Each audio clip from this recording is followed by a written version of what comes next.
Our relationship with time. Many of us move through the day with time quietly measuring us.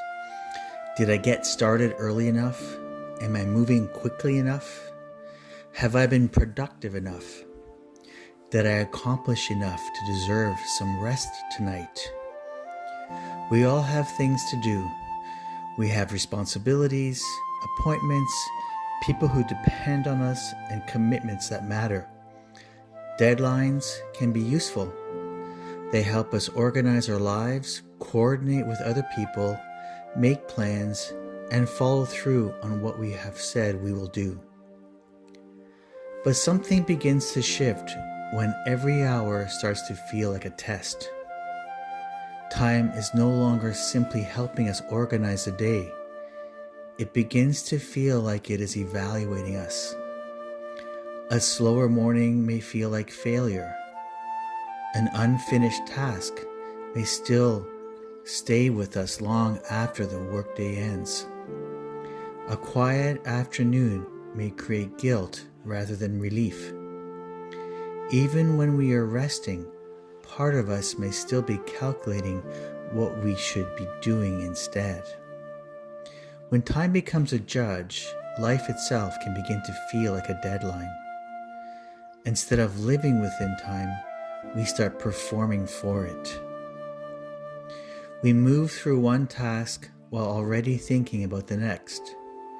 We hurry through conversations because there is somewhere else to be. We eat quickly, walk quickly, answer quickly, and sometimes even speak quickly as though a few saved minutes might finally help us catch up. But the feeling of catching up rarely lasts. There is usually another measure to answer, another room to clean, another responsibility to remember, or another goal waiting just beyond the one we have just completed. The finish line keeps moving. Over time, this can create a quiet background tension. We may not always notice it because it has become so familiar. It can feel like responsibility, motivation, ambition, or simply what adulthood is supposed to feel like. But the body may experience it differently. The shoulders remain slightly raised, the jaw stays tight, the breath becomes shallow, the mind rehearses tomorrow while the body is still trying to finish today. We may carry a constant sense that we are behind, even when there is no clear evidence that we are.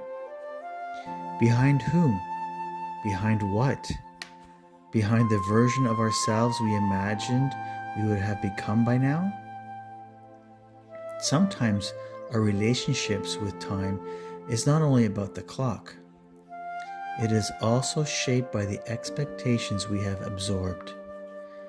Perhaps we learned that being busy meant being valuable. Perhaps praise came when we were productive or helpful, organized, or responsible.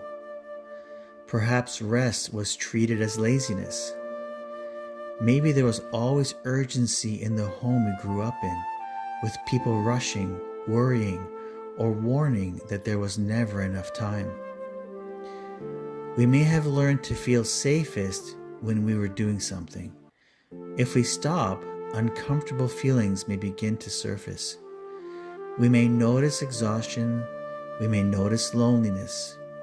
We may become aware that we are uncertain about what we actually want. Staying busy can protect us from those experiences, at least temporarily. There is also a deeper anxiety connected to time. Time passes whether we are ready or not. Children grow older, bodies change, relationships shift, opportunities appear to disappear. There are parts of life we cannot pause, control, or repeat. Sometimes our urgency is an attempt to protect ourselves from this reality. We try to use every moment well. We try not to waste time. We try to make the right decisions. We want to know that our days have mattered. There's nothing wrong with wanting to live meaningfully, but meaning is not always found through efficiency. Some of the most important moments in life are not productive at all.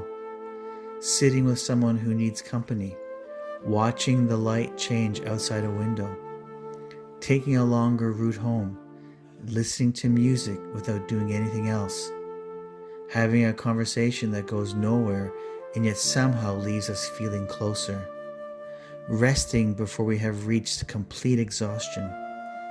These moments may not produce anything that can be measured, but they are still part of living. A helpful place to pause may be to ask, where in my life has time become something I am trying to prove myself against? Am I moving through my day with awareness, or am I being pulled by an unseen schedule that is never fully satisfied?